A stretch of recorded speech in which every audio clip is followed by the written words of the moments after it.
এখন আমরা বলবো হলো ভর ও শক্তির নিত্যতার সূত্র। বুঝতে পারছো? শক্তি এক রূপ থেকে অন্য রূপে পরিবর্তিত হতে পারে, কিন্তু কখনো সৃষ্টি বা ধ্বংস করা যায় না। শোনো, শক্তির নিত্যতার সূত্র আমরা সবাই জানি, এটা তাপগতিবিদ্যার প্রথম সূত্র একই, তাপবিজ্ঞানের প্রথম সূত্র ধরা হয়। শক্তির নিত্যতার সূত্রকে তাপবিজ্ঞানের প্রথম সূত্র ধরা হয়। শক্তি এক রূপ থেকে অন্য রূপে রূপান্তরিত হবে, কিন্তু শক্তির কোনো সৃষ্টি বা ধ্বংস হবে না। এখন দেখো এখানে শক্তির ব্যাপারটা আসছে কেন। এই যে এখানে আমরা রাসায়নিক বিক্রিয়ার ক্ষেত্রে তাপ শক্তির উৎপত্তি অথবা শোষণ হবে। যদি উৎপত্তি হয় তাকে আমরা তাপ উৎপাদী বিক্রিয়া বলি, তাপ উৎপাদী, আর এটা তাপহারী বিক্রিয়া। দেখো কিন্তু শক্তির সৃষ্টি বা বিনাশ হবে না, এটা হলো তাপ বিজ্ঞানের প্রথম সূত্র যেটা এটাই। এবং শক্তি কি হতে পারে, এখানে রাসায়নিক বিক্রিয়ার ক্ষেত্রে তাপ শক্তি হিসাবে উদ্গীরণ হতে পারে, মানে উৎপন্ন হতে পারে, আবার শক্তি শোষণ হতে পারে। যদি উৎপন্ন হয় তাকে আমরা বলি তাপ উৎপাদী বিক্রিয়া, আর যদি শক্তি শোষণ হয় তাকে আমরা বলি তাপহারী বিক্রিয়া। বিক্রিয়া এদিকে হলো অভ্যন্তরীণ শক্তি, কার্বন এবং অক্সিজেন এটা বিক্রিয়ক, তাপের উৎপত্তি এখানে দেখাচ্ছে তীর, ডেল এইচ এর মান হবে negative. Carbon dioxide gas হলো উৎপাদ, এটা হলো ইপি, আর এটা হলো ER. ER is greater than EP. EP হলো অভ্যন্তরীণ শক্তি, আর ইআর হলো বিক্রিয়ক। ইপি হলো উৎপাদের অভ্যন্তরীণ শক্তি, ইআর হলো বিক্রিয়কের অভ্যন্তরীণ শক্তি। এটা হলো তোমার তাপ উৎপাদী বিক্রিয়ার ক্ষেত্রে এই ধরনের বুঝাইছে যে তোমার কার্বন এবং অক্সিজেন মিলে তাপ উৎপন্ন করবে, উৎপাদ হলো কার্বন ডাই অক্সাইড, তখন ডেল এর মান হবে নেগেটিভ, আর ইআর গ্রেটার দেন ইপি। তোমার হলো অভ্যন্তরীণ শক্তি বিক্রিয়কের, ইআর হলো বিক্রিয়কের, রিঅ্যাক্ট্যান্ট আর হলো রিঅ্যাক্ট্যান্ট। বিক্রিয়কের অভ্যন্তরীণ শক্তি বেশি উৎপাদের চেয়ে, বিক্রিয়কের অভ্যন্তরীণ শক্তি বেশি উৎপাদের চেয়ে, ER greater than E P.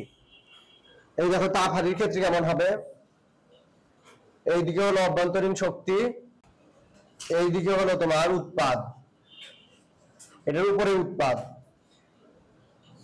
Calcium oxide, carbon die oxide, তাপের শোষণ, এইদিকে হলো বিক্রিয়ক।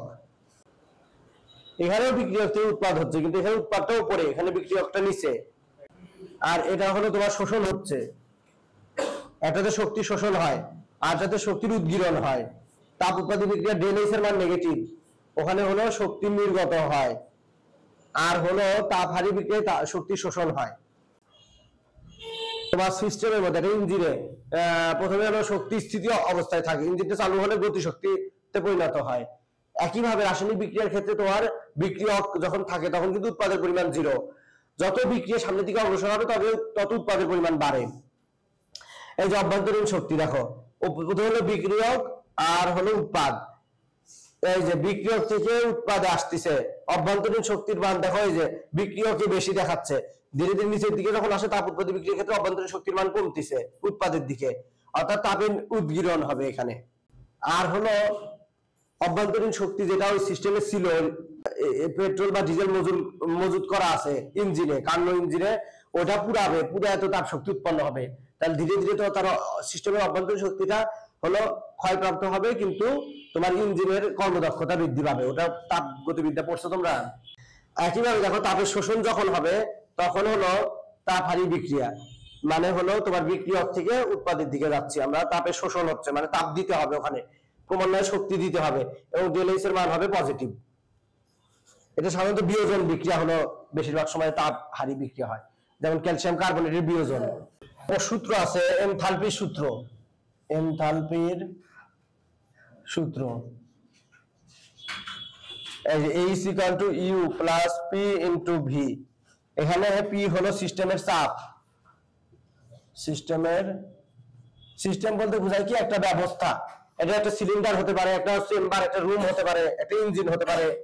বি হলো সিস্টেমের আয়তন, সিস্টেমের আয়তন। তাহলে ইউ কি? ইউ হলো অভ্যন্তরীণ শক্তি। এই প্রতীক দ্বারা এনথালপিকে প্রকাশ করা হয়। কাকে বলে? এনথালপি কাকে বলে? দেখো, স্থির চাপে কোন সিস্টেমের অভ্যন্তরীণ শক্তি, তোমরা লেখন বলি মুখে, অভ্যন্তরীণ শক্তির সাথে, এই দেখে দেখে লিখতে পারবা। এই হলো স্থির চাপে কোন সিস্টেমের অভ্যন্তরীণ শক্তি ইউ এর সাথে সিস্টেমের চাপ এবং আয়তনের গুণফলের সমষ্টিকে বলা হয় এনথালপি। ওই দেখে সংজ্ঞা থেকে লেখো, নিজেরাই লেখো।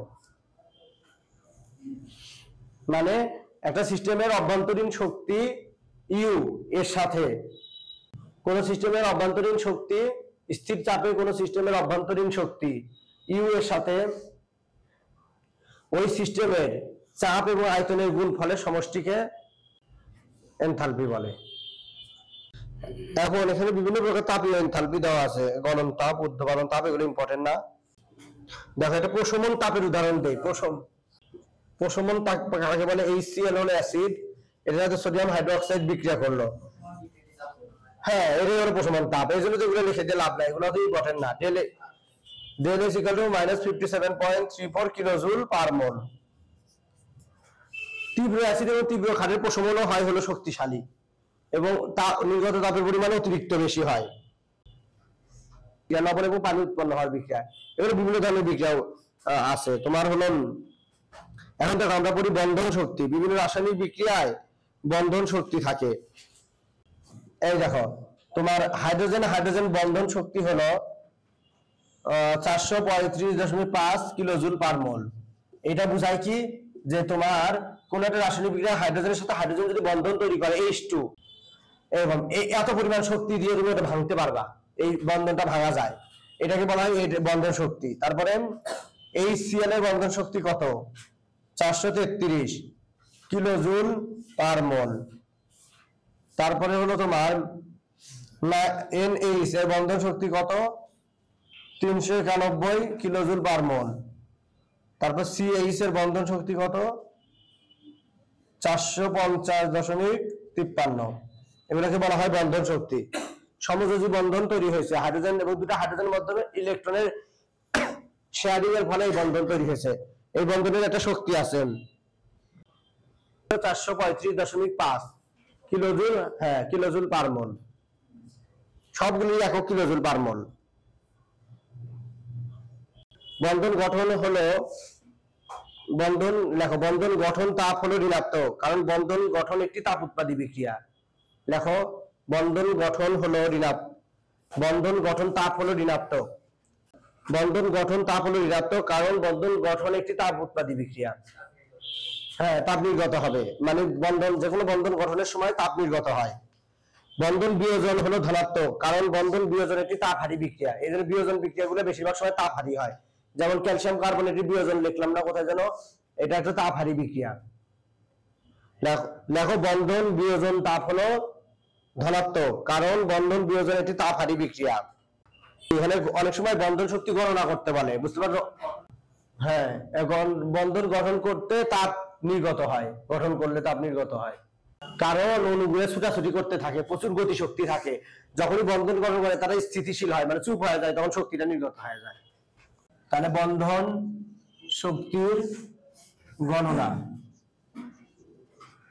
কিভাবে বন্ধন শক্তি গণনা করবা? দেখো, গড় বন্ধন শক্তি, সব বন্ধন বিযোজন শক্তি যোগ সব বন্ধন বিযোজন শক্তি যোগ বন্ধন সংখ্যা ভাগ বন্ধন সংখ্যা, কয়টা বন্ধন হচ্ছে সেটা। এটা হলো প্রথম সূত্র, যে গড় বন্ধন শক্তির প্রথম সূত্র। অণুর বিযোজন শক্তির সূত্র কি? অণুর বিযোজন শক্তি, অণুর বিযোজন শক্তি ইকুয়াল টু অণুর